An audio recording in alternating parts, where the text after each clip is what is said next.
नमस्कार, अनुप्रिताज किचनमध्ये आपले स्वागत आहे। तर आज मी घेऊन आली आहे तुमच्यासाठी एक चटपटीत आणि झटपटीत असा पराठा। खूपच छान लागतो आणि तुम्ही एकदा नक्कीच ट्राय करायला पाहिजे। शिवाय हा पराठा आपण घरी जे सामान आहे त्यामध्येच बनवणार आहोत। तर प्रत्येकाच्या घरी कांदा हा असतोच, त्यामुळे मला आज पराठा खायचा होता आणि घरी मेथी किंवा पालक काहीच नव्हतं। मग विचार केला कांदाच कापून घ्यायचा आणि छान असा पराठा तयार करूया।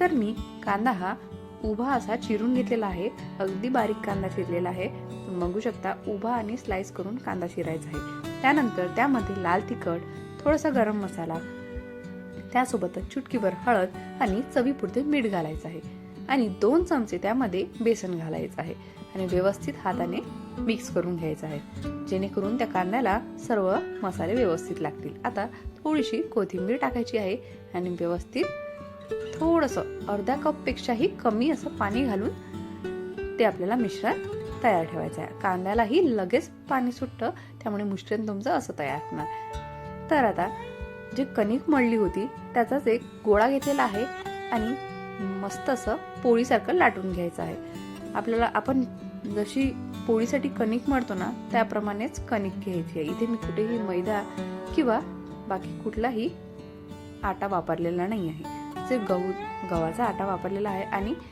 जे आपलं हे मिश्रण होतं ते यामध्ये या पोळीवर सर्वत्र व्यवस्थित पसरवून द्यायचं आहे, जेणेकरून ती जी पोळी आहे ते व्यवस्थित त्याला त्या सर्व मिश्रण लागेल।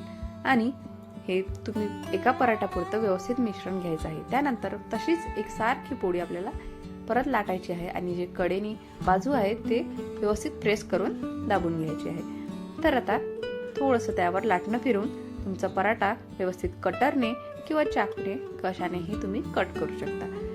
एका पोळीचे 4 पराठे होतात। बघू शकता याप्रमाणे हे कटरने कापून घ्यायचं आहे। त्यानंतर गोल गोल फिरवून छान असा उंडा तयार करून घ्यायचा आहे। बघू शकता किती व्यवस्थित आपल्या ह्या गोळा तयार होतोय।